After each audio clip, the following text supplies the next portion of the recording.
el lenguaje propiamente que vamos a utilizar. Eh, este es aquí ustedes pueden ver la página de lo que es el lenguaje de programación Julia. Y brevemente, porque mucho de la parte fundamental de lo que es un lenguaje de programación, Ale ya lo ha desarrollado, entonces voy a aprovechar eso para irme un poco a otros aspectos de lo que es aprender un lenguaje de programación, ¿no?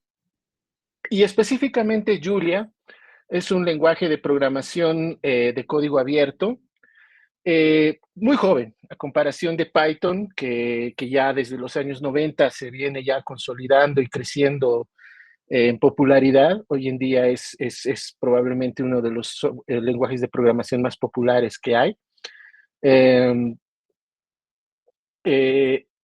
eh, Julia es muy joven, no debe tener más de 12 años de vida, pero aún así es un lenguaje que está creciendo mucho por estas características que ustedes pueden ver en esta página, que son las que lo han convertido un lenguaje de programación muy utilizado, especialmente en el ámbito académico, ¿no?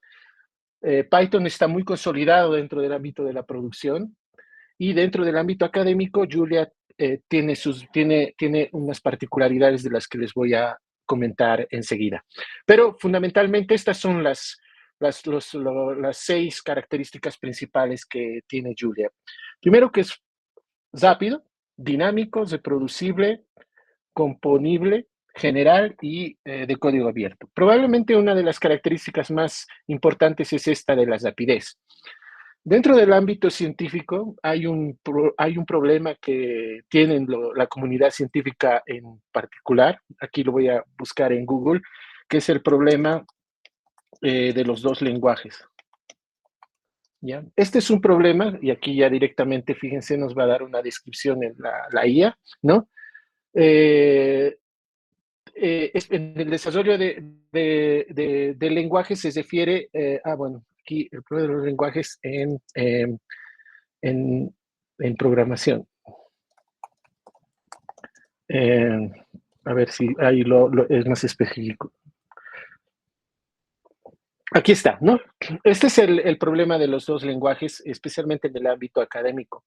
Cuando uno tiene que desarrollar simulaciones, que es lo que les hablaba Alejandro, generalmente dentro del mundo académico uno tiene que trabajar en dos lenguajes. Uno es un lenguaje de alto nivel, como por ejemplo Python, pero muchas veces cuando ya se trata de escalar la complejidad computacional, uno tiene que irse a un lenguaje un poco más apropiado en términos de rendimiento, y ahí uno siempre tiene que irse de nuevo a un lenguaje como C++, que es un lenguaje de bajo nivel, bueno, de nivel intermedio si quieren. El problema es que uno siempre tenía que transitar en esos dos mundos, un lenguaje para el prototipado, para hacer un prototipo, que generalmente se lo hace en Python, y un lenguaje de bajo nivel para la implementación, la puesta en marcha de las simulaciones, ¿no? Entonces, Python surge justamente como una forma de resolver ese problema de los dos lenguajes dentro del mundo académico, ¿no?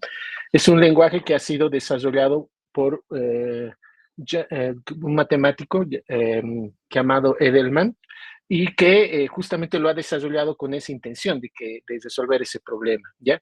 Tiene un ecosistema muy amplio que va desde la visualización de datos hasta en muchos ámbitos, ¿no? Es un lenguaje de propósito general, pero que se desarrolla bien en muchos otros ámbitos, como el aprendizaje automático, entre otros ámbitos también. No voy a ir mucho, no me voy a ir mucho por ese lado, porque lo vamos a ver el día de mañana un poco más, ¿ya? Este mes, julio, es justamente el mes en el cual se celebra el JuliaCon. Y aquí en el canal de YouTube ustedes pueden encontrar un montón de material sobre el Congreso, ¿no? con todos los desarrollos y los últimos paquetes que han estado desarrollando para diferentes contextos reales, ¿no? Y ahí está todo, justamente la semana pasada terminó y ahí ustedes pueden ver un montón de material disponible para poder comparar, ¿ok? Muy bien, pero ya yéndonos directamente a lo que nos concierne, ¿no? Como ya les había comentado Alejandro, podemos trabajar en varios entornos dentro de un lenguaje de programación como Julia, ¿no? De hecho, el más popular, como lo mencionaba, es este, que es el Jupyter, ¿no? Justamente el nombre Jupyter proviene de Julia, Python y R, ¿no? Que son tres de los lenguajes de los lenguajes de programación más populares que hoy en día hay. Pero específicamente Jupyter ha sido desarrollado para esos tres software, aunque ahora, fíjense, puede utilizarse con un montón de otros softwares, ¿no? Entonces, y por eso es que desde un inicio uno puede trabajar con Julia en unos cuadernos de Jupyter, ¿no? Pero como también les había dicho Alejandro, el problema es tener que instalarlo. Entonces, en este primer curso taller, lo que vamos a concentrarnos es en el uso, en ya tener un contacto directo con el uso del programa y un poco, no perder mucho tiempo, que eso es entre comillas, ¿no? Con los aspectos técnicos de la instalación en local, ¿no? Aunque yo hoy, justo en la parte final del curso taller, les voy a hablar un poco de los diferentes entornos de trabajo local que ustedes pueden utilizar si es que deciden utilizar Julia en local, es decir, instalándolo en sus equipos, ¿no?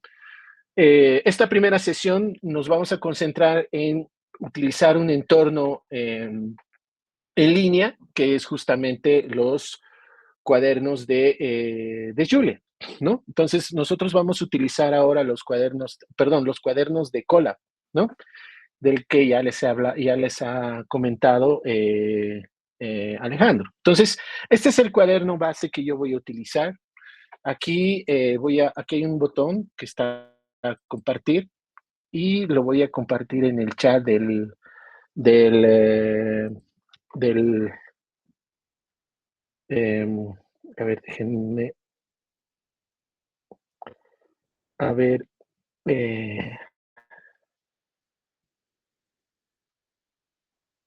listo, ya lo he colado, ya lo he compartido en el grupo y ahora lo voy a compartir en el chat de la llamada, que ya no sé dónde está. Ah, bueno, aquí está. Ahí está, ¿no? Entonces les voy a explicar ahora cómo tienen que trabajar aquí.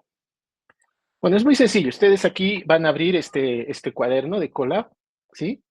Y ustedes tienen que hacer lo siguiente, sin embargo. Cuando ustedes usan Colab, por defecto, pueden ya utilizarlo para ejecutar código en Python.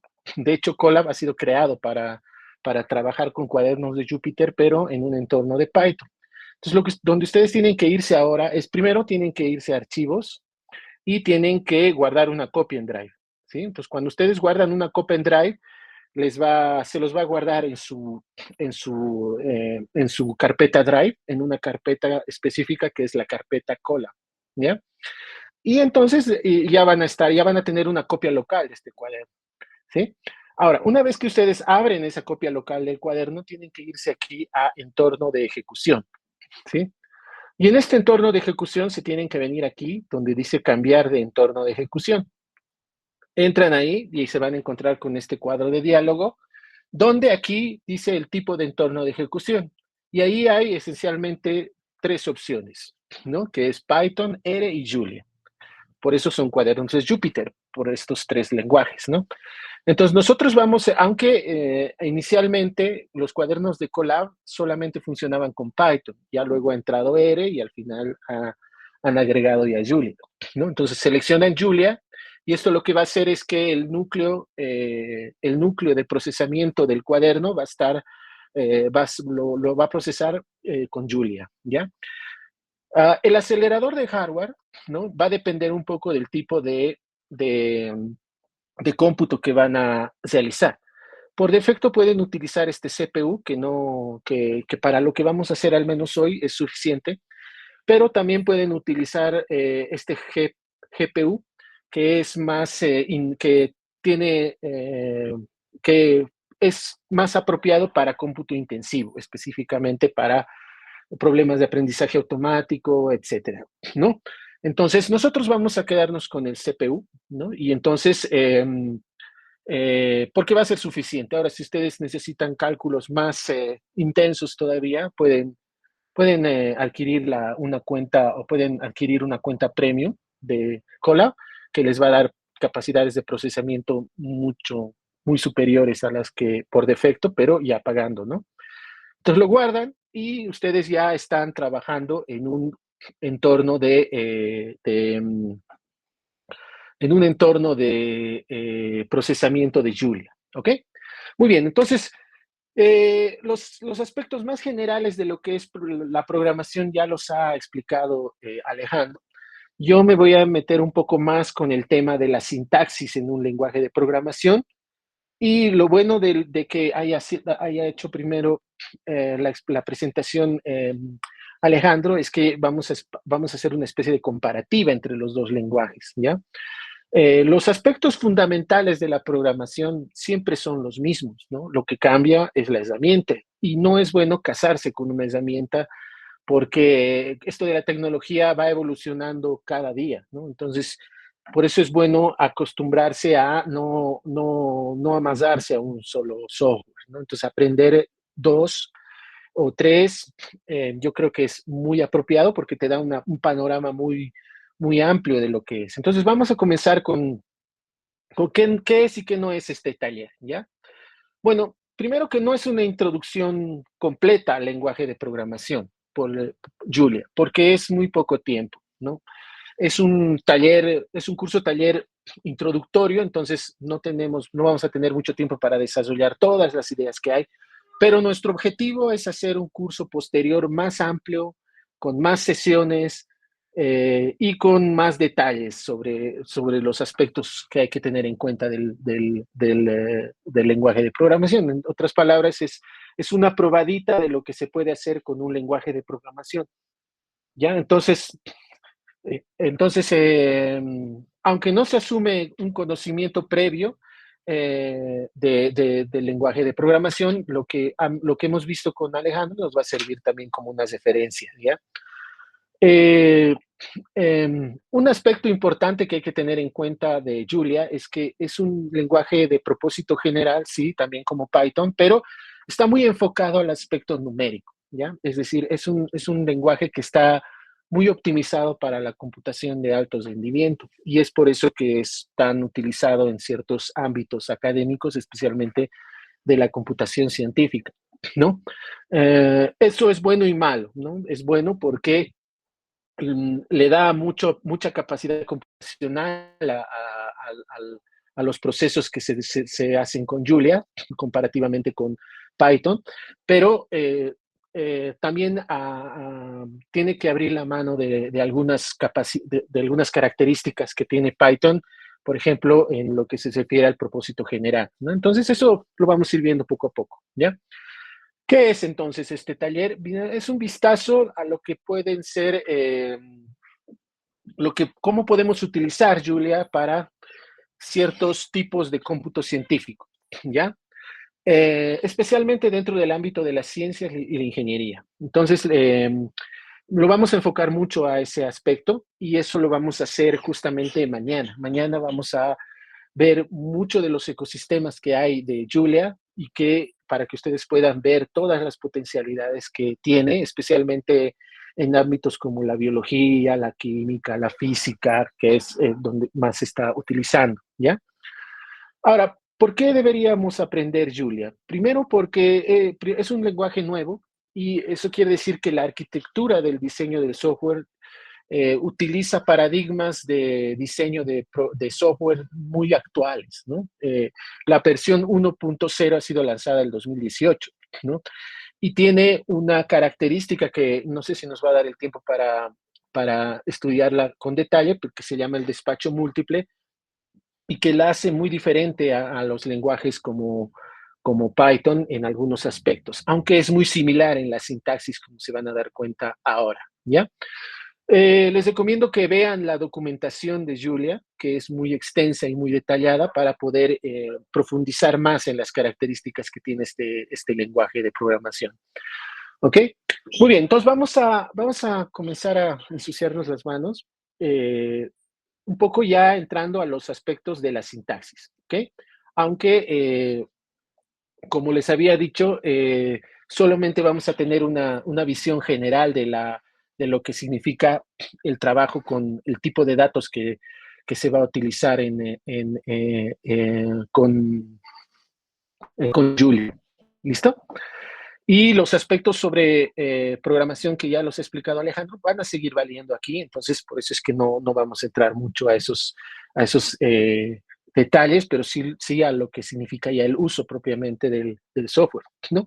No les voy a hablar de cómo funcionan las celdas, porque ya se los ha explicado muy bien el Alejandro, entonces vamos a ir directamente a las características, y yo les voy a pedir que ustedes vayan revisando esto comparativamente a lo que les ha explicado Alejandro, ¿no? Y de esa manera ustedes van a tener una idea de las diferencias y similitudes que hay, ¿no? Bueno, vamos a comenzar con las asignaciones. Ya, como ya les había dicho Alejandro, el lenguaje inicialmente también funciona como una calculadora, es decir, ustedes pueden hacer cualquier tipo de cuenta aquí habitual, ¿no? Como sumar. Bueno, la primera ejecución en un entorno de Julia es lenta, justamente por de, de, eh, el tipo de arquitectura de software que tiene. El primer proceso suele ser bastante lento y aquí ya está demasiado lento, no sé si es por mi conexión a internet, pero bueno, ya está, ¿no? Después ya los demás son un poco más rápidos. Entonces, por ejemplo, aquí pueden hacer cálculos. Ahora, vamos a comenzar con las diferencias con Python, ¿no? En Python tienen ustedes todas las operaciones habituales, aquí también vamos a seguir teniendo las operaciones habituales, pero un aspecto que va a marcar un poco la diferencia con Python, por ejemplo, es en la notación. Por ejemplo, cuando tenemos que hacer una, eh, una potencia, ¿no? En Python este es el comando para hacer la potencia 4, la exponenciación, ¿sí? En este sentido, esto se parece bastante a lo que uno ha aprendido de lenguajes como MATLAB, que es el clásico, este símbolo de acá, ¿no? Que es la exponenciación clásica, ¿sí? Entonces, eso es algo que lo tienen que tener en cuenta porque es lo primero, el primer aspecto diferente que tiene Julia respecto a Python, ¿no? Se intenta mantener la sintaxis tradicional de los operadores de los lenguajes de programación ya muy establecidos como matemática, MATLAB, Octave, etcétera, ¿ya? Pero es un detalle solamente. La asignación es totalmente similar. Aquí se puede utilizar cualquier tipo de letra para el nombre de la variable. Estas se llaman variables enlazadas, ¿no? Son letras que pueden utilizar para poder asignar cualquier tipo de dato, en este caso, por ejemplo, un número. Enseguida vamos a ver otros tipos de datos, pero aquí estamos hablando de un número. A la izquierda va el nombre y a la derecha va el valor que le van a dar.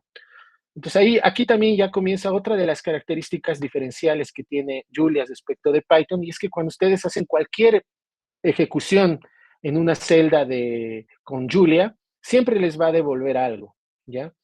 Eso es algo muy bueno en términos de la transparencia, porque lo que hace es que ustedes vean siempre qué está sucediendo, ¿no? En otros lenguajes como en el C++, en JavaScript, ustedes siempre necesitan un recurso para poder ir capturando los procesos intermedios. Aquí no es tanto así, ¿no? Entonces, todo proceso, toda cosa que yo haga, generalmente lo vamos a poder, va a tener un retorno, algo va a salir, ¿listo? Aquí yo ya he hecho la asignación y aquí lo que yo puedo hacer es mostrar bueno, aquí todavía no he hecho la asignación y aquí va a mostrar el valor, ¿no? Entonces, esa es la forma en la cual se hacen las asignaciones, ¿ya? Ahora, las asignaciones la podemos hacer a cualquier tipo de datos, enseguida vamos a ver los tipos de datos que hay, pero puede ser de cualquier tipo, pueden ser funciones, módulos, tipos de datos, cualquier cosa. Ahora, Una característica también diferencial que tiene Julia respecto de Python, aunque este entorno en el cual estamos trabajando, que es Colab, no lo admite, no sé por qué, es el tipo de caracteres admisibles para la escritura en consola, que es Unicode. Generalmente, en la mayoría de los entornos de trabajo de los cuadernos de Jupyter, funciona los caracteres Unicode. Pero lo que veo es que lamentablemente aquí en Colab no funciona. Eso quiere decir que ustedes pueden utilizar, por ejemplo, sintaxis de LaTeX para poder introducir símbolos como este. Por ejemplo, el delta, el símbolo matemático delta. Ustedes escriben de esta manera delta y hacen tab 2 veces y les va a aparecer esto de aquí, ¿no? Aquí yo lo he tenido que copiar directamente del cuaderno que lo había hecho en otro entorno de desarrollo, porque aquí no lo admiten, ¿no? Ustedes, si aquí, entonces tal vez es mi navegador, pero si yo hago delta y hago tab, solamente le da espacio, ¿no? Pero en los cuadernos de Jupyter tradicionales, lo que va a hacer es aparecer este símbolo de acá, ¿no? Entonces, esto es algo muy interesante, aunque solo es una curiosidad, ¿sí? Y también pueden asignar de forma múltiple, y aquí nuevamente ustedes pueden ver cómo podemos utilizar caracteres Unicode como los emojis, ¿no? Aquí estamos utilizando una carita y tal, para asignar a la carita del gato el 1, la carita sonriente el 0 y la carita triste el -1, ¿no? Como les digo, en este entorno es un poco difícil introducir estos caracteres, pero depende un poco del tipo de teclado también que tienen. Yo tengo un teclado que, a ver si lo va a admitir. Ah, sí, lo admite. Aquí, pero es por introducción directa del teclado. Debería poder utilizar códigos de este tipo. Por ejemplo, para el gato, ustedes escriben cat, ¿sí? Cat, 2 puntos, y hacen tab y debería salirles este gatito, ¿no? Entonces, o cat smile, perdón. Son códigos para poder inicializar aquí. Pero mi teclado lo admite, así que puedo por ejemplo, cambiar esta carita, eh, este de aquí, lo puedo cambiar por, eh, digamos, este corazón. Y aquí hacer la comparación con el corazón, ¿no? Eso es porque mi teclado lo permite, pero debería poder hacerlo igual con el teclado, ¿no? Entonces aquí, por ejemplo, estamos haciendo una asignación al corazón el 1, a la carita el 0 y el -1. Esto se llama asignación múltiple, ¿no? Y estas son variables tan válidas como este delta o este x, ¿no? Entonces es algo que donde se pierde legibilidad, pero es para poder hacer aspectos, para ilustrar algunas ideas con este tipo de caracteres es bueno, y especialmente para las fórmulas, utilizar caracteres de este tipo, Unicode, letras griegas y otro tipo de símbolos, es muy bueno, como lo vamos a ir viendo poco a poco, ¿ya? Bien, aquí, en esta parte, vale la pena introducir un tipo de dato que es importante conocerlo, que son los valores booleanos, ¿ya? Si bien aquí inicialmente estamos con números y asignaciones, también existen los valores booleanos, porque aquí estoy utilizando lo que se llama un operador de comparación, ¿sí? Los valores booleanos son el true, el true es uno de los operadores de booleanos que sirve para hacer las operaciones lógicas, y el false, que es el otro valor booleano que hay, ¿no? Estos operadores, estos son tipos de datos booleanos, ¿ya? Entonces me voy a adelantar un poco, pero un primer comando que podemos utilizar para que ya como una función eh, que lo vamos a utilizar una y otra vez, es el comando typeof. Este comando lo que hace es decirme el tipo de dato de cualquier cosa que ustedes introduzcan en Julia. Por ejemplo, el X que habíamos definido, ¿no? Si nosotros ejecutamos esto, lo que nos da es el tipo de dato. Enseguida vamos a hablar un poco más de esto, pero el tipo de dato de X, que era el número 1, por ejemplo, en este caso es el tipo de dato entero de 64 bits. Eso es lo que significa esto, ¿no? Es lo que se llama un tipo concreto de dato, ¿ya? Hay toda una estructura de tipos de datos que los vamos a ir explorando poco a poco, pero Ese es el tipo de dato. Y por ejemplo, estos valores booleanos de aquí mismo yo lo voy a cambiar, por ejemplo, true, es un tipo booleano, entonces está dentro del tipo de dato booleano. Entonces, este comando typeof lo que hace es decirme el tipo de dato de la entrada que yo estoy considerando o de la variable que yo haya inicializado. Por ejemplo, este corazón, ¿no? Podemos ver qué tipo de dato es. Y me va a dar un int64, pero ya voy a aprovechar para introducir otro tipo de datos. Por ejemplo, podría haber escogido en lugar de 2, de 1 para el corazón, podría haberlo, lo voy a sobreescribir, ¿no? Y voy a utilizar otro tipo de dato, que es este tipo, que son los tipos de punto flotante, que es otro tipo de dato fundamental en programación. Entonces lo voy a ejecutar, lo ha sobrescrito, y si yo vuelvo aquí a typeof, voy a agrandar un poco el tamaño, a typeof, lo ejecuto, me va a dar un tipo de dato que es punto flotante de 64 bits, ¿ya?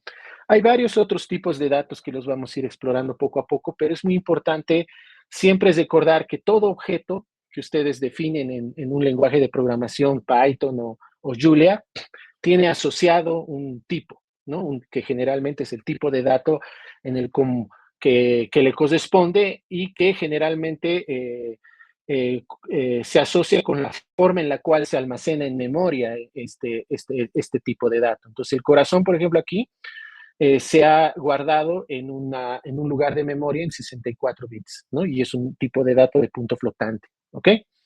Aquí, si hacemos ahora la comparación de estos, ¿no? Me va a dar false, porque este doble igual que ustedes ven aquí es lo que se denomina un operador de comparación. Lo que hace es agarrar dos expresiones como esta de aquí y esta de aquí, y lo que hace es comparar si son iguales, ¿no?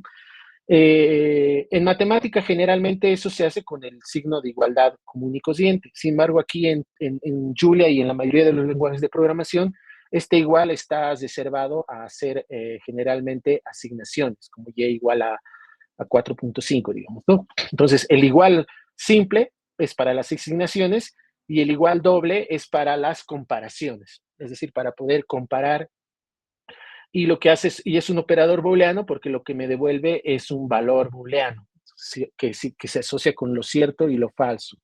Ahora, hay otros operadores habituales en matemática que son el menor igual, el mayor, etcétera, ¿no?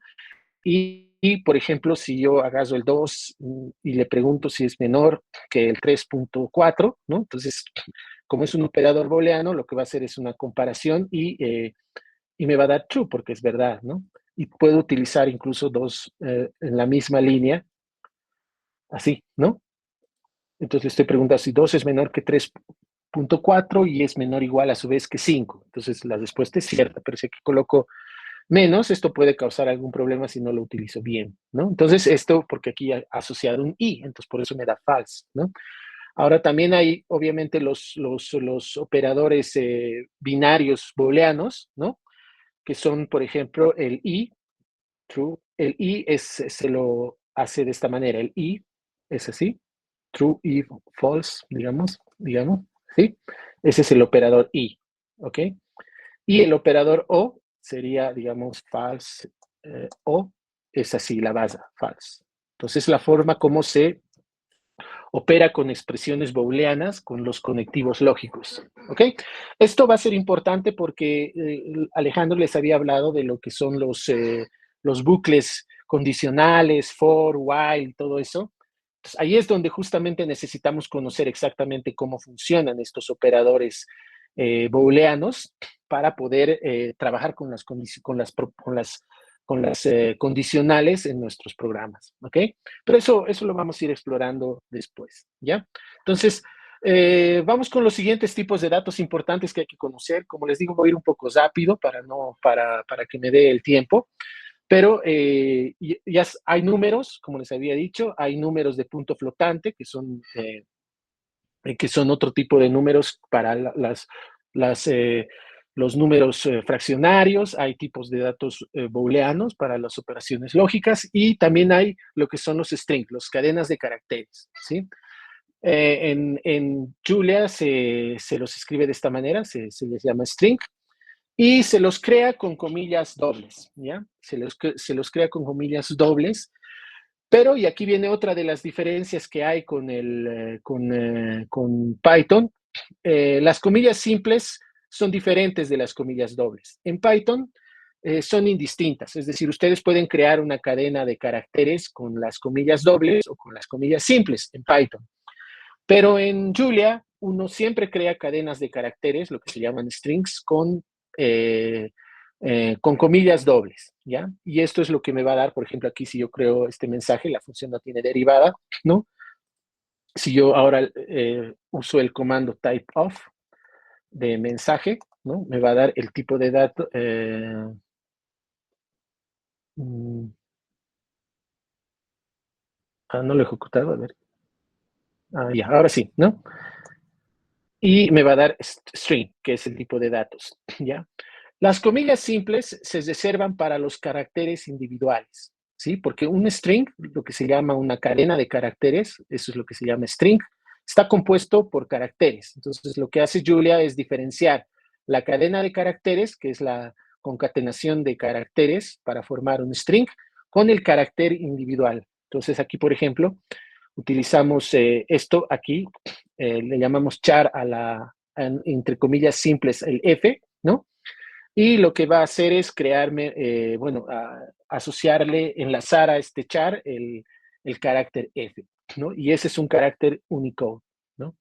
Y todos los caracteres tienen asociado generalmente un carácter Unicode para identificarlo, ¿no? Por ejemplo, la carita TST también es un código Unicode, ¿no? Que está asociado a este código, que es el código Unicode, ¿no? Y estos son sus otros nombres de la data, ¿no? Symbol, es un tipo de símbolo, ¿no? Entonces, este es un aspecto que lo hace diferente a Python en lo que se refiere a el tipo de datos que hay. Hay un tercero que es el símbolo, que no lo vamos a ver todavía, pero que también está asociado a los caracteres, ¿no? La ventaja de utilizar caracteres y no string o símbolos es más que todo la gestión de la memoria, que luego lo vamos a ver un poco más a detalle, ¿no? Ahora, como les había dicho, todo lo que uno hace en Julia se muestra, pero pueden forzar que se oculte con este punto y coma, ¿no? El punto y coma lo que hace es ejecutar el código, pero no mostrar nada, ¿no? Pero si no ponen punto y coma, siempre les va a devolver algo, siempre les va a mostrar algo, lo que sea, ¿ok? Finalmente, un aspecto que es importante también señalar en este lenguaje es cómo se interpolan las expresiones en una cadena de caracteres. Me explico. Por ejemplo, acá nosotros tenemos un string, ¿no? Un string en el cual dice el valor de la cara de gato es, y aquí, fíjense, lo que hago es interpolar. Este signo de peso con un paréntesis y adentro, con un paréntesis y adentro el gatito, lo que hace es afuera hemos definido lo que era el gatito, ¿no ve? Ups, lo hemos dado. Así que me va a dar error, fíjense. A ver. No, y seguía en memoria, ¿no? Porque solamente lo he cambiado. A ver, vamos a ver, voy a abrir aquí una ventana y vamos a ver qué era el gatito. ¿Ve? Ya no está definido porque lo he sobrescrito, ¿no? ¿Ve? Entonces lo que vamos a hacer es asignarle un valor al gatito, digamos, 3 puntos, bla, bla, bla, ¿ya? Ese es el nuevo valor del gatito. Entonces lo que yo quiero es que en el texto se introduzca el valor que tenía la careta de gato, ¿no? Entonces la forma de hacer que se introduzca eso es a través de este comando que se llama interpolador, ¿no? Entonces se interpola, se incrusta el valor de la cara de gatito dentro del texto. Entonces, cuando yo ejecuto esto, lo que hace es respeta el texto, la cadena de caracteres, pero aquí lo que hace va a ser meter adentro el valor de la variable que tenía, que coloco ahí, ¿no? Que en este caso es la carita de gato, ¿sí? Entonces, esa es la manera en la cual nosotros podemos incrustar valores, ¿no? Valores numéricos dentro de un texto, ¿no? Ahora, un comando que también me voy a ir adelantando, que es bien importante conocerlo de entrada, es el comando print, ¿no? Este print, sin embargo, es un poco diferente del print de Python, porque en Julia es println el comando para poder imprimir algo, ¿no? Println lo que significa es print line, ¿no? Eso significa, eso es a lo que se refiere este println, y hace lo mismo que el print de Python.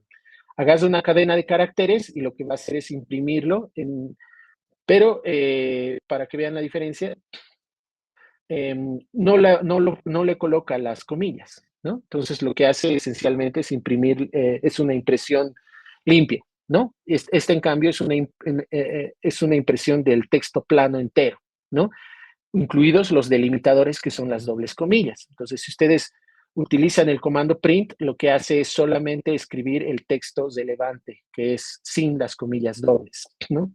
Ahora, otro comando muy similar a ese es este que se llama show, que esencialmente hace lo mismo. Ustedes tienen una cadena de caracteres y lo muestra, pero lo que hace es mostrar toda la entrada plana, ¿no? Entonces aquí de nuevo lo imprime con las comillas, ¿eh? Pero en algunos contextos es importante conocer estas dos opciones, ¿ya? Aquí hay otro ejemplito, por ejemplo, dice, estoy haciendo matemáticas dentro de un string, y entonces lo que es un texto de string, pero aquí lo que estoy haciendo es incrustar una fórmula. Y aquí nuevamente aparece este carácter Unicode, que no lo puedo hacer en este entorno de Colab, pero si ustedes cuando lo instalen en local van a poder hacerlo. Esto de aquí, no sé por qué se está creando el punto, esto de aquí se crea con, como lo harían en LaTeX, así, pi. Se coloca pi y se hace tab 2 veces y va a incrustar esto ahí en el texto. Pero aquí no se puede hacer.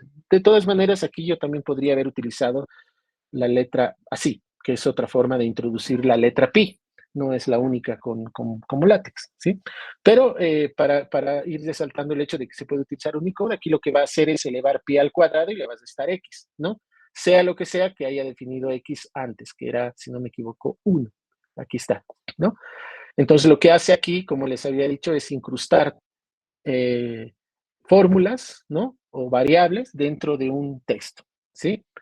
Muy bien, las operaciones matemáticas, no me voy a detener mucho en esto, porque ya lo he adelantado un poco, pero esencialmente hay estas principales, que son estas, las operaciones de suma, producto, multiplicación.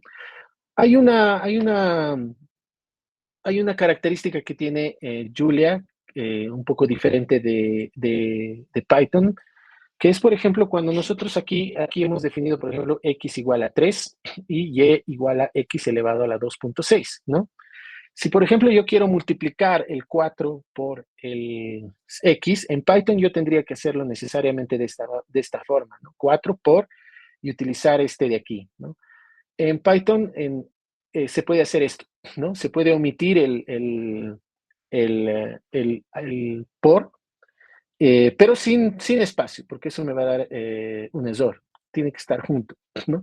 Pero va a entender que lo que yo quiero hacer es multiplicar por 4. Pero esto solamente funciona cuando multiplico números por variables ya predefinidas. No así, no me va a servir si yo, por ejemplo, hago x y 4, ¿no? Eso no va a funcionar. Pero sí, si hago otros números, 20 por x, me va a dar, lo va a multiplicar por el x y no tengo que utilizar el asterisco, ¿no? Entonces, eso es una curiosidad que tiene el lenguaje justamente para que no se vuelva muy verboso el código, ¿no? Entonces, eso es generalmente un lenguaje de programación muy verboso, es difícil de entender, ¿no? Entonces, uno busca bastante la legibilidad y eso es lo que a veces los lenguajes de programación de alto nivel ofrecen. En ese sentido, yo puedo escribir este tipo de expresiones, ¿no? Por ejemplo, 3 por y, ¿no? Que, bueno, aquí, no lo sé, ahí, ¿no? Entonces, ahí está el código y no he tenido que utilizar este de aquí, ¿no? Muy bien, ahora, cuando uno está programado, esto también lo mencionaba brevemente Alejandro, generalmente cuando uno, por ejemplo, define una variable x igual a 4, por decir, ¿no? Y luego uno necesita actualizar este valor. especialmente cuando uno está dentro de unos bucles. Entonces uno dice, bueno, este X ya no quiero que sea 4, pero quiero que sea el mismo 4 agregado con un 5, ¿no? Entonces, la forma de hacer eso es de asignando. Entonces, este código, por ejemplo, en la matemática, como expresión matemática, eh, me generaría algo contradictorio, ¿no? Porque aquí el X se simplificaría y tendría algo absurdo. Sin embargo, tenemos que interpretarlo en el contexto en el que estamos, que es en el del código, ¿no? Y en el del código, este de aquí de la izquierda es el nombre y este de aquí es el valor. Entonces, en ese sentido, lo que estamos haciendo es asignarle a este X este valor, ¿no? Entonces, lo que hacemos es, si el X valía 4, aquí lo estoy haciendo es sumarle 5, solo que lo estoy actualizando el X. Entonces, cuando yo ahora voy a abrir un código más aquí para mostrarlo, el X, ¿no? Si yo lo voy a escribir, el X vale 4, aquí le sumo 5, se va a volver 9, y ahora el nuevo valor de X es 9. Pero si probablemente nosotros queramos hacer esto una y otra vez. Entonces, aquí lo que yo quiero hacer es de nuevo esto, tendría que ejecutarlo, y ahora se va a volver 14, ¿no? Este X, si lo muestro, es 14, ¿no? Y puedo seguir ejecutando tantas veces como yo quiera, ¿no? Entonces, para no tener que escribirlo de esta manera, porque como les había dicho, mucho hace en el código la economía del código, hay estos comandos especiales, ¿no? Que son para poder hacer esta operación sin tener que escribir 2 veces X, en otras palabras, ¿no? Entonces, para poder nuestro X, que aquí lo voy a volver a escribir como 4, y aquí lo que vamos a hacer es agregarle 3, sumarle 3 al X y asignarle al X ese valor. Pues eso se lo hace con este tipo de operadores, desde asignación. Y hay para todas las operaciones, para las de esta, para la multiplicación y para la división, ¿no? Entonces ustedes ya lo han visto en el código de, esto es muy, en los dos es lo mismo, ¿ya? O sea, aquí si yo lo ejecuto, me va a dar 4 porque lo que ha hecho es primero sumarle 3, de asignarle al X, luego restarle 3, de asignarle al X, luego multiplicarle por 2, de asignarle al X y dividirlo por 2 y de asignarle al X, entonces el resultado final es 4. Si aquí yo tomo otros números, 9 o 20, entonces como ejercicio ustedes pueden explicar por qué sale 20, ¿no? Ok, muy bien. Aquí lo que les explicaba eso de que no es necesario utilizar a veces el operador asterisco. Aquí sí es necesario porque ya no lo va a interpretar como quiera, entonces hay que tener un poco de cuidado aquí, ¿ya? Entonces eso es importante. Muy bien, vamos a los tipos de datos básicos, lo que les había dicho. Qué tipos de datos vamos a tener más importantes, ¿no? Y aquí lo que ya les había adelantado, este operador, este comando, esta función, que lo que hace es decirme el tipo de datos. Entonces aquí yo tengo algunos ejemplos de tipos de datos. Entonces, lo que ustedes pueden hacer es ir probando esto con diferentes tipos de datos. Por ejemplo, aquí ya les había mostrado que es el 64. Esta notación es para poder utilizar otro tipo de datos que es float 32, que es un tipo de punto flotante para números, pero que está guardado en 32 bits. Generalmente esto se hace cuando uno no tiene números enteros muy grandes y necesita rapidez, ¿no? Entonces, cuando uno tiene un tipo de datos muy específico como este, entonces lo que hace es optimizar la cuenta, ¿ya? Muy bien. Ahora, esto yo les voy bueno, ya adelantándome un poco, esto ya lo habíamos visto, de los tipos de datos de los strings, ¿no?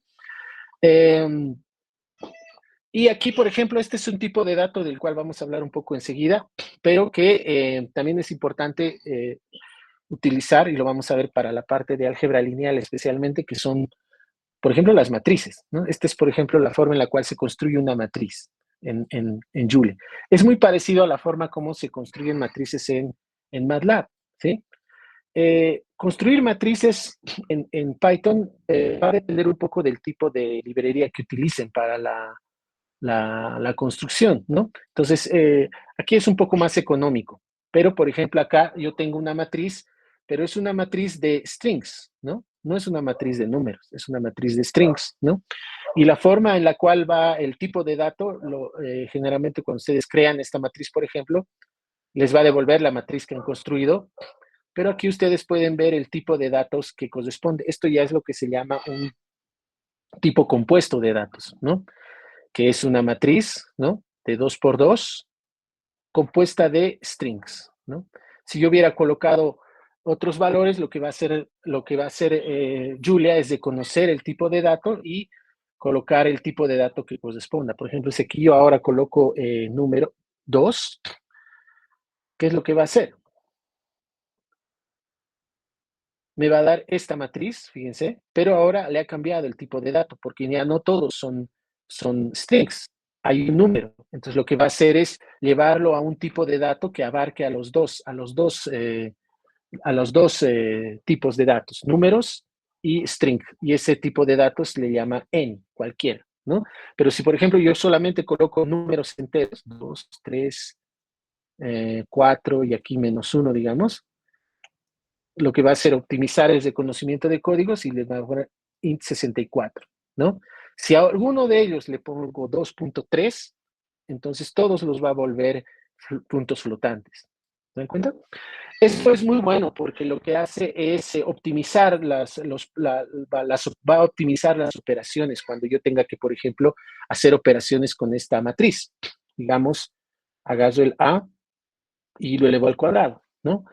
Entonces, cuando yo elevo al cuadrado, lo que va a hacer es, viendo que es punto flotante, lo va a asociar de esa manera. Pero si tuviera otro tipo de datos, digamos, puro enteros, así, cuando yo haga el producto, lo va a optimizar de acuerdo a el tipo de datos de las entradas. ¿Se dan cuenta?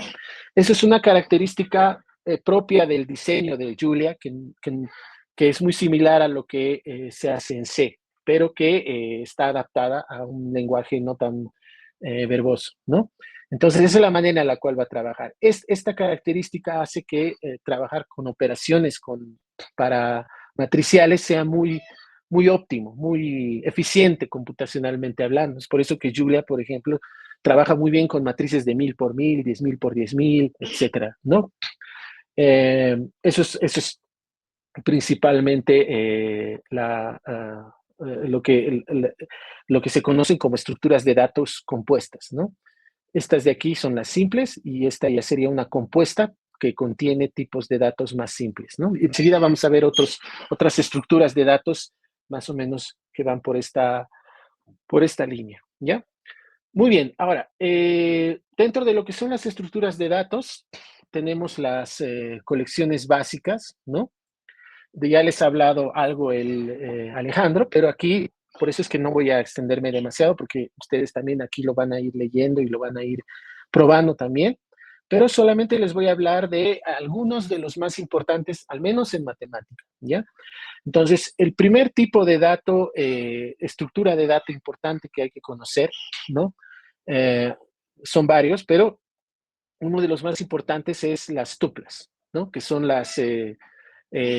los pares ordenados, las ternas ordenadas, ese tipo de objetos matemáticos que se suele tener que considerar, ¿no?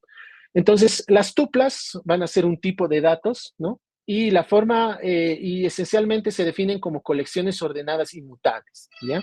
Enseguida les voy a explicar qué significa esto de inmutables, aunque creo que queda claro lo que significa ordenadas, ¿ok? Y que pueden ser de cualquier tipo, ¿no? Eso también es algo que hay que señalarlo.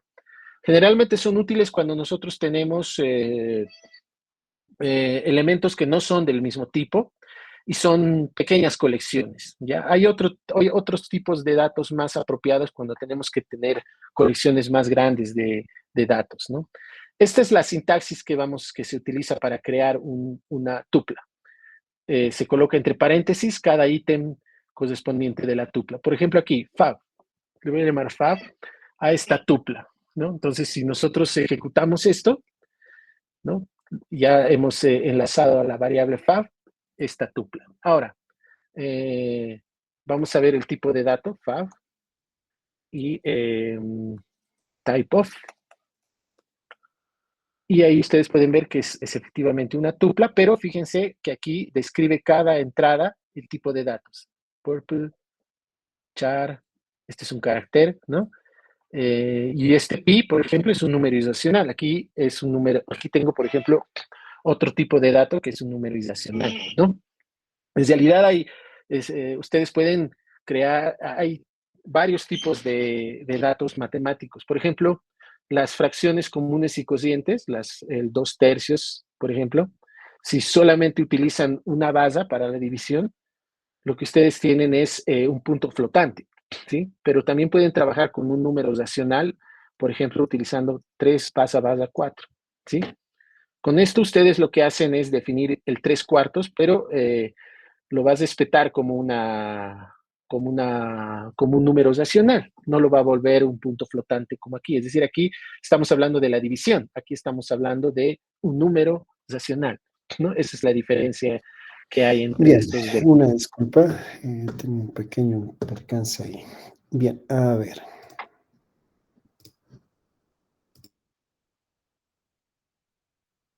¿Qué pasó?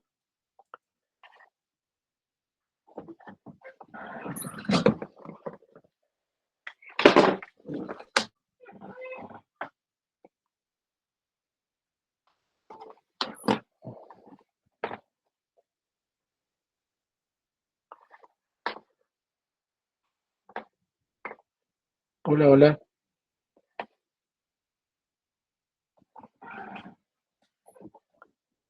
¿Me escuchan? Sí. Ah, ya, no sé qué pasó. Creo que se cruzó la... Ya, muy bien. Ok, entonces voy a continuar, ¿ya? Bien. Muy bien, estábamos aquí. Lo que les decía era que una tupla es esencialmente una colección de objetos, ¿no? De cualquier tipo. Por ejemplo, aquí tenemos strings, tenemos caracteres, tenemos un número irracional, ¿no? ¿Sí? Que esto se le llama tipo abstracto de datos, ¿no? Aquí tenemos un punto flotante, aquí tenemos aquí le voy a colocar así para que se muestre un número racional. Puedo colocarle incluso un número irracional. Aprovecharemos para mostrarles cómo es un número irracional. Sería 2 menos 3 in. Esa es la manera en la cual se introduce la unidad imaginaria, ¿ya? Entonces lo ejecuto, voy a ver los tipos de datos y fíjense aquí aparece como un tipo de dato complejo, ¿no? Con entradas enteras, por ejemplo. Aquí fíjense, es un tipo abstracto de datos, pero con los números, compuesto con números enteros, pero es un número complejo. Si yo, por ejemplo, aquí le coloco 2 puntos, lo vuelvo un número de punto flotante. Entonces voy a ejecutar. Ups, ¿qué pasó? Ah, perdón, aquí tengo que colocarle así. Ahora sí. Fíjense aquí, este sigue siendo un número complejo, pero ya no es un número complejo con entradas enteras, sino ahora va a ser un número complejo con entradas, lo que le llaman un complejo un complejo flotante de 64 bits, ¿no? Que es un tipo de dato numérico complejo, ¿no? El otro es un tipo abstracto de datos. Esos son un poco aspectos técnicos que tiene esto de los datos, pero que es importante poco a poco irse familiarizando para poder entender la arquitectura del lenguaje de programación. ¿Ok? Muy bien. Así es como se define entonces una tupla, ¿no? Pero aquí viene el tema importante y un aspecto diferencial respecto también a Python, ¿no? Ale les había hablado de cómo se accede a los datos de una lista, por ejemplo, ¿no? La forma en la cual nosotros accedemos a los datos de esta lista que le estoy llamando fab es parecida a Python con corchetes, pero la diferencia es que aquí la indexación es como en matemáticas, desde el 1, ¿no? Y ese es uno de los aspectos más diferenciales que tiene Julia respecto de Python, ¿no? Eh, que la indexación es desde 1, es decir, aquí el primer elemento de esta lista, de esta tupla, voy a acceder a él con el índice 1, que corresponde al primer elemento de mi tupla, ¿no? Entonces, el segundo elemento va a ser el que esperaría que sea, 2, ¿no? ¿Sí? En cambio, en Python uno tiene que recordar que la indexación es desde 0. Entonces, si quiere acceder al primero, tiene que poner fab 0, ¿no? Y si quiere acceder al segundo, uno tiene que poner fab 1. Entonces, ahí está uno de los aspectos que hace que si alguien está muy acostumbrado a C y a Python, bueno, no es un problema, tarda uno en acostumbrarse, pues, pero entre quienes están dentro del ámbito de la matemática, generalmente se indexa desde el 1, ¿no? Entonces, para poder asociar a lo primero y lo último, no tiene que estar uno haciendo esos cambios de variable. Entonces, esa es una de las características importantes que tiene este lenguaje de programación, que la indexación es desde 1, no desde 0, ¿ya? Y pueden acceder también a partir de una palabra que es begin, por ejemplo. Esto es para acceder al primero, el principio. Y para acceder al último, por ejemplo, aquí el número complejo, pueden usar también end, si es que no se acuerdan cuál era el tamaño, por ejemplo, de la tupla. Quieren ir al último, entonces van al último con end, ¿no? Si quieren ir al penúltimo, van con end menos 1, ¿no? Entonces acceden al número que en este caso es un número racional, ¿sí? Ahora, si quieren saber el tamaño de la tupla, ¿no? Entonces ahí ustedes pueden utilizar un comando, hay varios comandos asociados, a, que es el de, si no me equivoco, es length de fab, que me da el tamaño de la lista, me devuelve el tamaño de la lista, ¿sí? Pero en este caso de la tupla, perdón, no es lista, ¿no? De la tupla es 6. Ahora, este tipo de dato, la tupla, tiene una característica que es buena y mala al mismo tiempo. Es lo que se llama inmutabilidad, ¿ya? La inmutabilidad se refiere a que yo, una vez que he definido la tupla, yo no puedo modificar sus valores, ¿sí? Por ejemplo, aquí yo accedo al primer valor, fab1, y lo quiero cambiar. Le estoy diciendo que le quiero que revuelva el -3, ¿no? Esto me va a dar un error, ¿no? Eso es a eso se refiere que una lista sea inmutable, ¿no? Quiere decir que no la puedo modificar sus valores una vez que yo la he definido, salvo que las redefina, ¿no? Como lo que he hecho cuando le he aumentado aquí a mano estos 3 últimos valores. Y lo he redefinido, pero no le puedo agregar a esta lista un elemento más directamente. Tengo que redefinirlo, ¿no? Entonces, a eso se refiere la inmutabilidad, ¿ok? En cambio, hay otras estructuras de datos que son más apropiadas cuando uno necesita agregar elementos, ¿sí? Es decir, cuando uno necesita agregar uno al principio o al final, ¿no? Con las tuplas no voy a poder hacer eso, ¿no? Y eso tiene que ver con que cuando necesita seguridad en los datos, que no se modifiquen esos datos, uno va a utilizar tuplas porque sabe que no va a poder modificarlo así nomás el valor. Entonces, desde ese punto de vista es muy conveniente utilizar tuplas, pero cuando uno tiene que hacer procesos recursivos y tiene que agregarle a una misma variable, ahí ya no sirve mucho, ¿no? Entonces, para eso nosotros vamos a tener eh, otro tipo de estructuras de datos. Ahora, un aspecto que se me fue y creo que también se le fue a Alejandro, por ejemplo, es que lo bueno que tiene este Colab, bueno, y en realidad ya últimamente todos los entornos de programación que han estado apareciendo últimamente, lo bueno que tienen es que están muy integrados con la IA, ¿no? Por ejemplo, aquí yo le estoy diciendo fab1 igual a -3, ¿no? Y me da un error. Pero a veces generalmente la documentación del error puede estar en un lenguaje muy técnico, ¿no? Y no ser muy entendible. Entonces, lo que uno hace aquí es, como esto está integrado con la IA, ¿no? Le puede pedir que explique el error. Entonces, aquí hay un botoncito que hace que se abra un diálogo con el cual yo voy a pedirle que me explique el error. No siempre es muy bueno hacer esto, porque a veces, bueno, yo lo he probado con el Colab y me explica el error como si fuera Python. Entonces, hay que explicarle bien de que el error proviene del código Python y tal, ¿no? Y de ahí te va mostrando el error, ¿no? Y no sé por qué lo ha llevado hasta el final, pero bueno. Eh, ya, para proponer la solución, ¿no? Entonces, miren, aquí me da la explicación, me da en inglés de paso, ¿no? Entonces, eso es algo que hay que decirle luego que te lo expliquen en español si quieres, ¿no? Pero solo como curiosidad.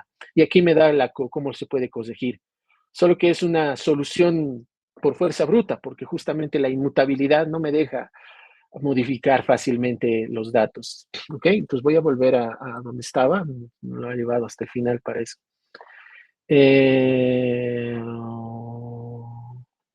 Ucha, ¿qué hora es? Ucha, ya, tengo que acelerar esto. ¿Dónde estaba? Aquí. Entonces, eso es lo que significa la inmutabilidad, ¿no? Además, bueno, aquí puedo acceder, de todas maneras, puedo acceder a los valores de mi lista ABC a través de ponerle nombres, ¿no? De tal forma que, bueno, solamente que aquí me va a dar error, ¿no? Porque, no. Ah, claro, aquí está el pi, es el 3, ¿no? A los 3, por ejemplo, aquí yo puedo acceder a los valores con esto, ¿no?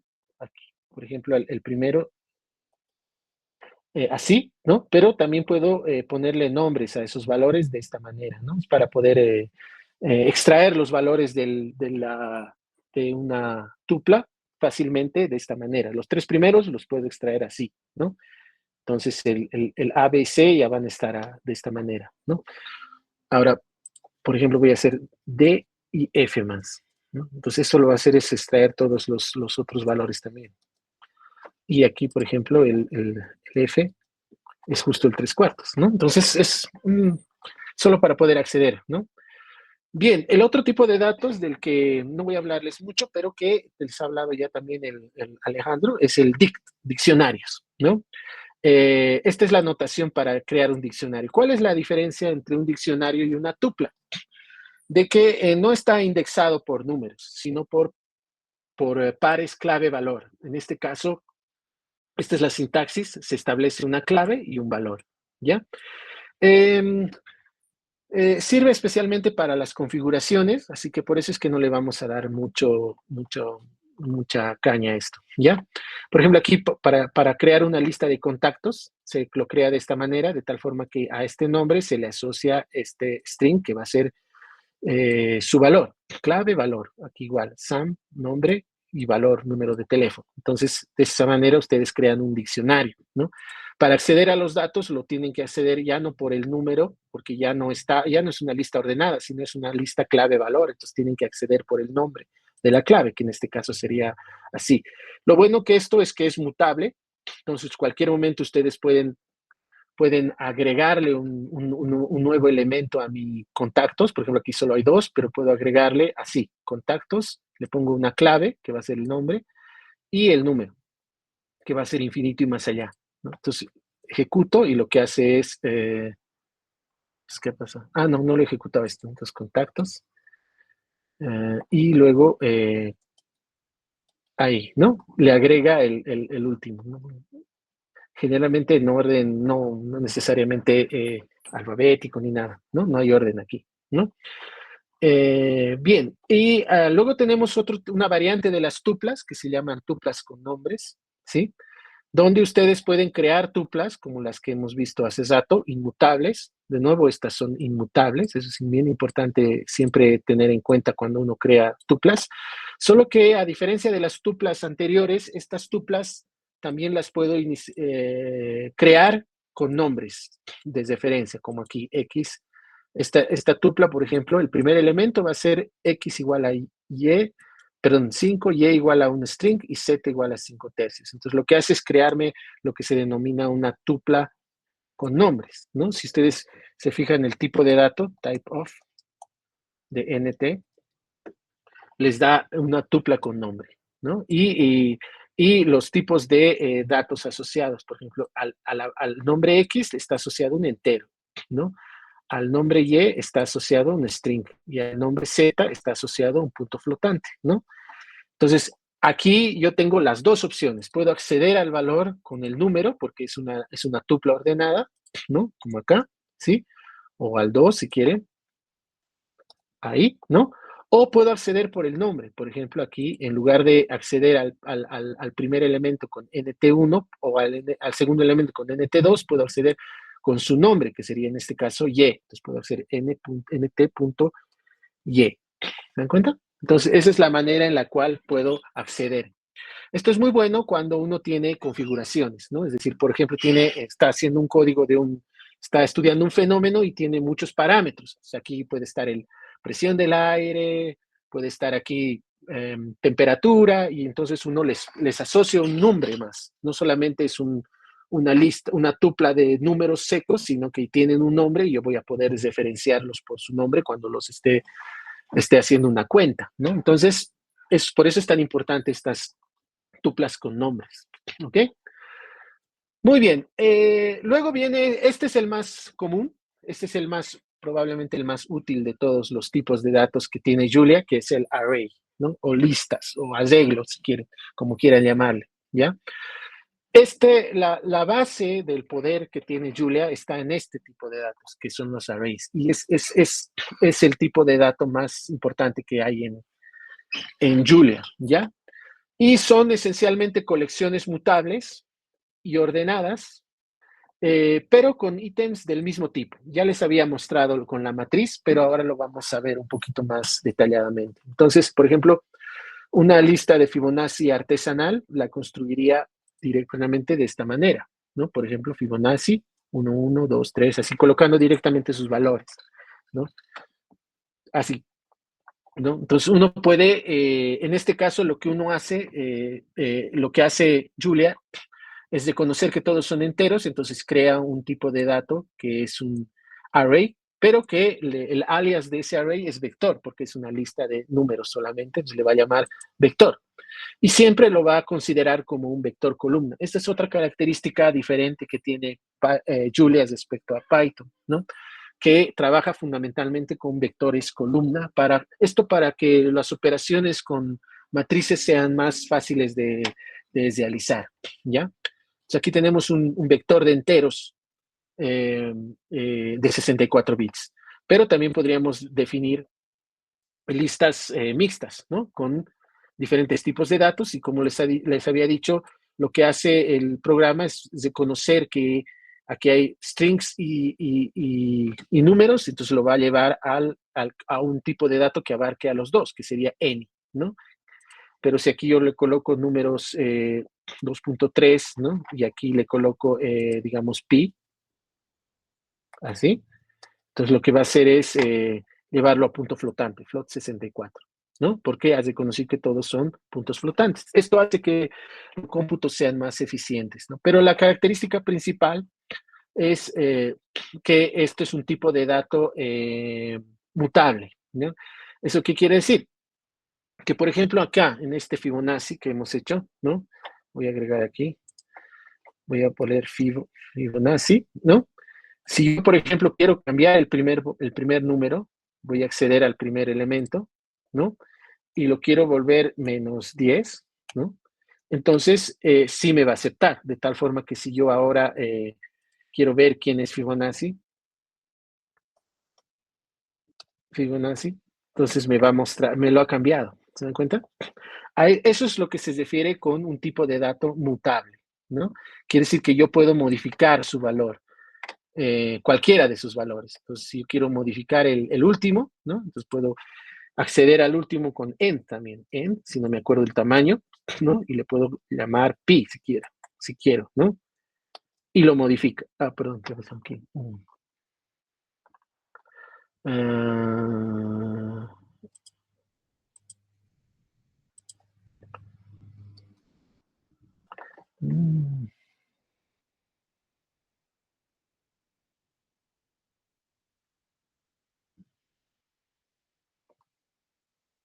qué raro, no sé por qué aquí me está dando error.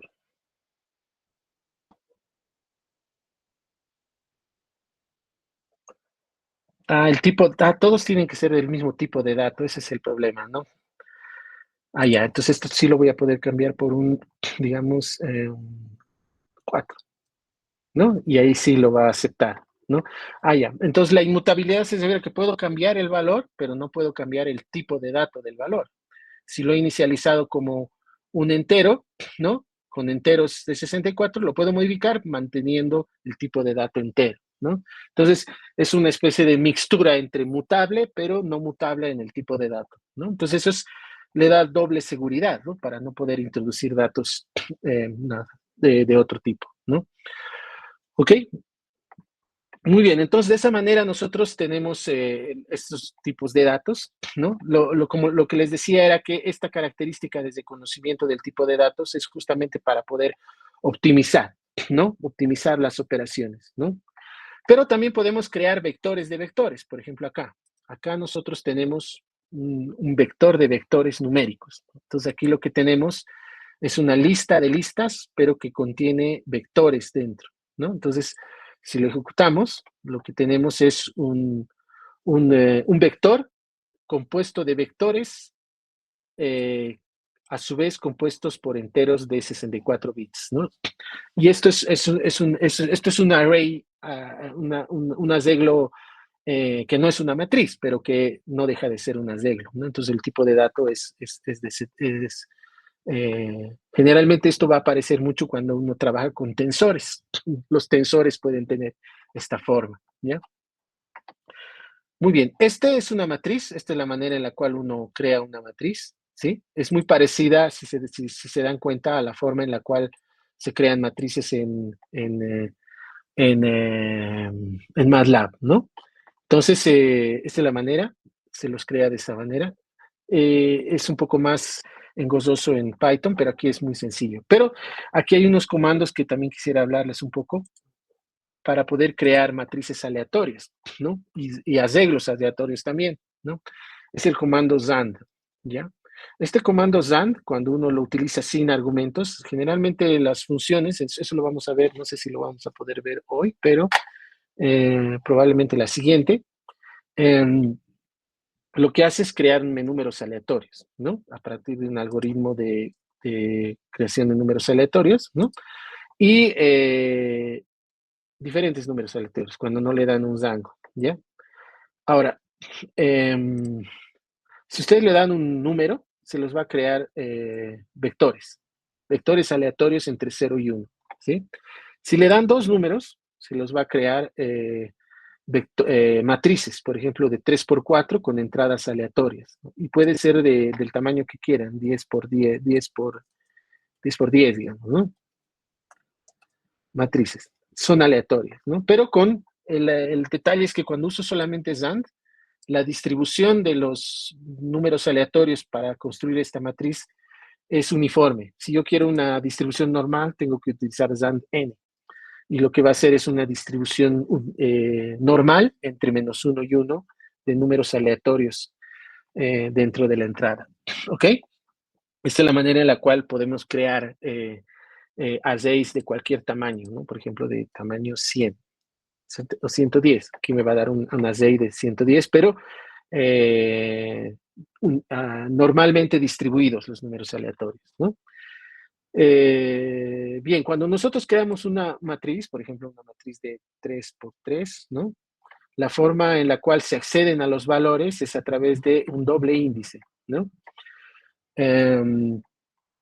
Aquí, por ejemplo, bueno, es lo mismo. Aquí, R, es una matriz de 4 por 3. Y aquí lo que hacemos es acceder a los valores a través de dos índices. Uno uno para la fila y el otro para la columna. Entonces aquí sería primera fila, segunda columna, sería 0.52, ¿no? Esta es la manera en la cual nosotros podemos acceder a los valores de la matriz, ¿no? Ahora, las matrices, como son arrays al final de cuenta, no dejan de ser arrays, solo que arrays particulares de la misma, de bidimensionales, ¿no? También puedo modificar, por ejemplo, aquí yo lo puedo volver 3, ¿sí? Y cuando yo me fijo en cuál era el valor de R, ya lo ha modificado por 3, solo que lo modifica al tipo de datos como lo he creado, que es float, ¿no? No me lo va a volver un entero, sino lo va a volver un float 3.0, ¿no? Claro que podría haber creado una matriz con pura entradas enteras, y entonces ahí sí no va a haber problema, ¿no? Muy bien, esto ya lo hemos visto de la mutabilidad, ¿no? Y estos comandos son comandos para poder cambiar, por ejemplo, agregar un elemento a una lista. Por ejemplo, aquí lo voy a definir, lo voy a describir. Es una lista de Fibonacci, ¿no? El primer elemento lo he cambiado por 15, ¿no? Esa es la mutabilidad. Pero también puedo agregar elementos, ¿no? Aumentarle el tamaño, y eso se hace con el comando push, ¿sí? push con un signo de admiración. Este signo de admiración tiene un significado específico en Julia, pero en este contexto va a ser para poder agregar un elemento al final. En Python es append, ¿no? Aquí es push. Pop y delete es para quitar elementos específicos. No voy a entrar en esos detalles, si no nos va a dar el tiempo, pero ustedes pueden ver la... bueno, antes que se me vaya, aunque creo que está después eso, pero lo voy a adelantar antes que se me acabe el tiempo. Una cosa importante que hay que conocer antes que se me vaya es la forma en la cual acceden a la ayuda, ¿no? Por ejemplo, si ustedes necesitan saber qué hace el comando print, ln, entonces la forma en que pueden ver a partir de con un signo de interrogación, y eso lo que va a hacer es mostrarles la ayuda del comando println, ¿no? Les va a explicar qué hace y les va a dar algunos ejemplos de cómo utilizar, ¿no? Lo mismo para el ZAND. A ver, vamos a probar con el ZAND. ZAND, ¿no? Les va a dar una descripción de lo que hace y la documentación y ejemplos de cómo se utiliza. Por ejemplo, cómo inicializar matrices aleatorias de un tipo de dato específico, ¿no? Entonces, eso es algo que también se puede hacer aquí, ¿no? Esa es la documentación. Hay otro comando, pero bueno, ese es el básico para poder acceder a la ayuda, ¿no? Muy bien. Luego vienen los dangos, por ejemplo. ¿Para qué sirven los dangos? Por ejemplo, aquí tengo una matriz de 3x3. Si ustedes quieren extraer, por ejemplo, toda la primera columna, la forma de hacerlo es a través de este símbolo, es 2 puntos, ¿no? Y lo que está diciendo es que voy a extraer toda la primera columna. Entonces aquí esto se refiere a la fila, la primera se refiere a la fila. Entonces esto está diciendo toda la fila, todas las filas de la primera columna, ¿no? De la primera columna, todas las filas.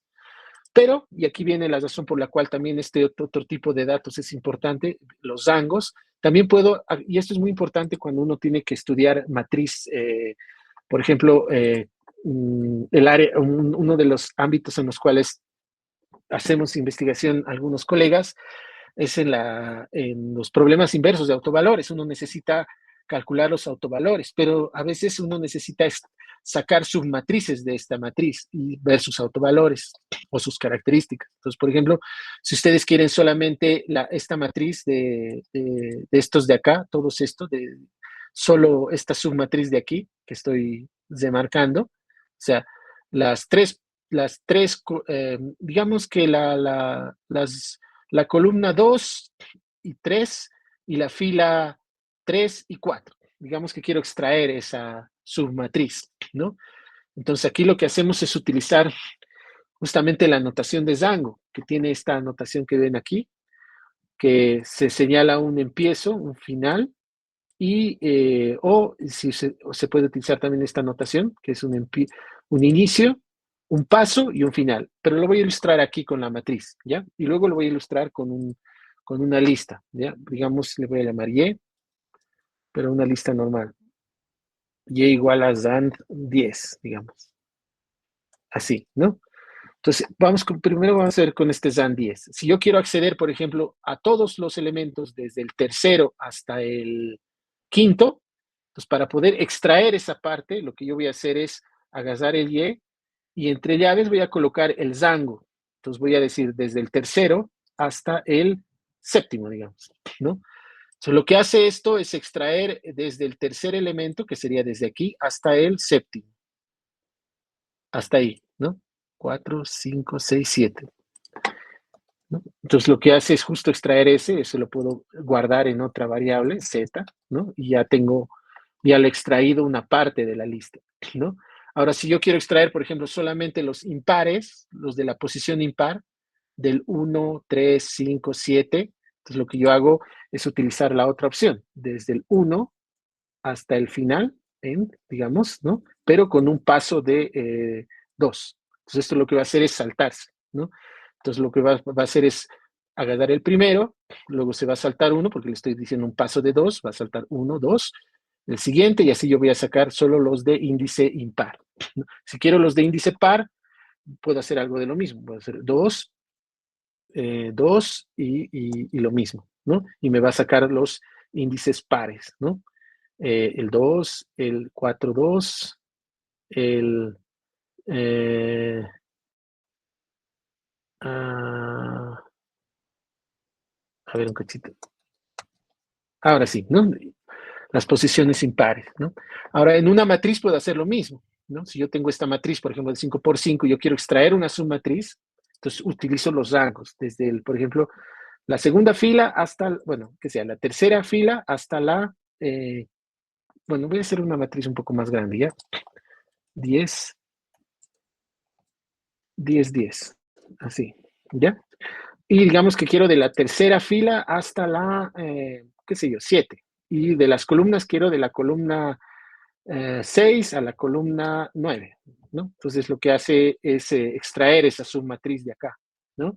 Entonces para la parte de análisis de datos, esto es muy importante porque esto lo que va a hacer es, me va a permitir extraer partes de la data para poder procesarla, ¿no? Por ejemplo, si ustedes necesitan hacer una regresión a mano, ¿no? Entonces, ahí es donde se ve el potencial de este tipo de notaciones para poder acceder a los datos de las matrices, ¿no? Muy bien. Y ahí está el tema de zangos, ¿no? La notación de zangos para poder crear zangos. Lo bueno que tienen los zangos son equiespaciados, ¿no? Pero lo bueno que tienen los zangos es que son muy útiles porque guardan memoria, no crean una lista, sino que funcionan a través de las referencias, ¿no? Son aspectos un poco técnicos que uno utiliza, pero son muy convenientes cuando uno tiene que programar especialmente, ¿ya? Muy bien, hay un montón de otros aspectos que ya no los voy a poder cubrir hoy, entonces lo voy a dejar para mañana. Fíjense, no he hecho ni la mitad de lo que quería hacer hoy, pero bueno, mañana lo que vamos a hacer es, como ya lo hizo un poco el Alejandro hoy día, esto de los bucles, lo vamos a hacer muy rápido. De todas maneras, lo que yo les voy a pedir es que para mañana ustedes le den una leída a esta parte, desde la parte de iteración, ¿ya? Donde se establece la notación, ¿no? Y antes, entonces, lo mismo que han hecho con Alejandro, pero lo que van a notar aquí es un poco las diferencias ya con lo que sucede en Python, ¿no? Esto es lo que se llaman, son ya bloques de código. Todo lo que hemos hecho aquí, si se dan cuenta, son una línea de código. Todo se hacía en una línea de código, ¿no? Todo lo que hemos hecho es una línea de código, ¿sí? Modificar las listas, ¿no? Hacer operaciones y tal. Aquí lo que nosotros ya hacemos es bloques de código, ¿no? Que lo que van a hacer es procesar línea por línea para hacer ciertas tareas, ¿ya? Es un poco diferente de Python, pero lo que van a notar es que aquí, a diferencia de Python, no hay eso de que les decía Alejandro del espacio, ¿no? La indentación se llama eso, ¿sí? Aquí está indentado más por estética que otra cosa, pero en este código, por ejemplo, en Julia funciona, pero también va a funcionar esto, ¿sí? No necesita la indentación. Esa es otra característica diferente a la de Python, que necesita la indentación. Si ustedes hacen esto, en Python les va a dar error, porque no vas a reconocer que es parte del for, porque no hay la indentación. Aquí no. Y aquí eso lo hace a costo de este end que está aquí. Siempre uno tiene que marcar el final de el bloque de código, ¿no? Esta palabra de aquí, for, lo que hace es iniciar el bloque de código y este end lo que hace es terminar el bloque de código, ¿sí? La ventaja que tiene esto es que, como les decía, no necesito de los espacios de indentación y hace que, por ejemplo, este código también sea tan válido como el anterior. Así, en una sola línea, ¿no? Entonces, para n en este rango de valores, imprima ln, ¿no? Entonces, este es un bloque de código igual, solo que un bloque de código en una línea, ¿no? Pero para que sea legible, generalmente se lo escribe así, para poder entender mejor de dónde a dónde abarca el bloque de código. Pero eso lo voy a explicar un poco más a detalle mañana. Voy a intentar hacerlo esto muy rápido mañana porque les voy a pedir que ustedes lo lean previamente para poder hacerlo súper rápido, pero con esa observación de que ahora los bloques de código funcionan sin indentación, a costo de tener que utilizar esta palabra end para terminar los bloques de código, pero lo demás es lo mismo, el for, el while y los condicionales, que son el if, then, el sí entonces clásico, ¿no? Y con eso vamos a entrar a la parte que me interesa más a mí, que es la parte de funciones, ¿ya? Y me voy a detener un poco más en la parte de funciones, que es la parte, yo diría, más importante, por lo menos para este primer curso introductorio, que nos va a permitir hacer muchas otras cosas más. De todas maneras, todo lo que vamos a hacer mañana, en realidad ya está aquí, ¿no? Hasta la parte de gráficos, ¿no? Cómo se hacen gráficos.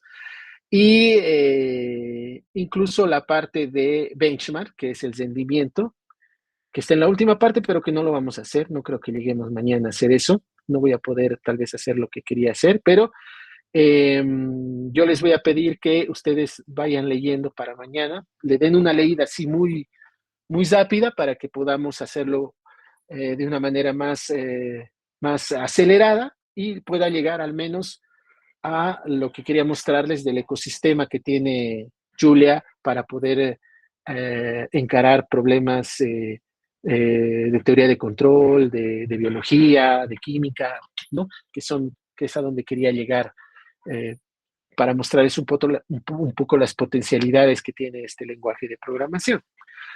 ¿Ok? Y si es necesario, eso ya lo voy a dejar como una propuesta para, si es que nos faltara el tiempo, probablemente podríamos habilitar, al menos para lo de Julia, porque me parece que tal vez no va a ser suficiente mañana, podríamos habilitar una sesión extra, ¿no? Una sesión extra en la cual podamos ver un poco más detalles de cómo funciona el ecosistema. Pero para tener una idea de cómo es la sintaxis, yo creo que está bien lo que hemos hecho hoy y mañana continuaríamos con la uh, con la continuación, ¿no? Pero ahí está el collab, ustedes vayan viéndolo y mañana lo vamos a hacer un poco más ágil, incluso porque ya lo van a ustedes tener ahí y esta noche ustedes ya pueden estar experimentando con el código y mañana lo hacemos de volada y más bien podríamos concentrarnos tal vez en las dudas, ¿no? Muy bien. Ok, entonces eso sería por hoy. Gracias, Charlie. Solamente recordando que ya en el chat está el link de la asistencia para los que faltan, porque creo que estamos más en línea, pero en la lista están pocos, así es que para que estén atentos los que están ahí. Sí, sí, ya, yo creo que unos 15 minutos más podemos habilitarlo la lista, ¿no? Sí. Y va a estar activo, entonces, para tomar la asistencia. Y bueno, nuevamente agradecerles la atención. Es siempre complicado estar 3 horas atentos y trabajando en estas cosas. Requiere mucha práctica, así que confiamos en que ustedes también van a leerlo. Pues está ahí el código y mañana lo vamos a ir haciendo un poco, tal vez más acelerado. Reiterarles que mañana yo voy a empezar a las 6, ¿no? Y Alejandro va a hacer el segundo turno, si quieren. Y los esperamos mañana. El tema de la certificación, igual mañana les vamos a dar los detalles para los que deseen una certificación, cómo vamos a hacer el tema de las certificaciones, ¿ok? Muy bien, entonces muchas gracias a todos por su atención y nos veríamos mañana. Buenas noches a todos. Hasta mañana. Buenas noches a todos, hasta mañana.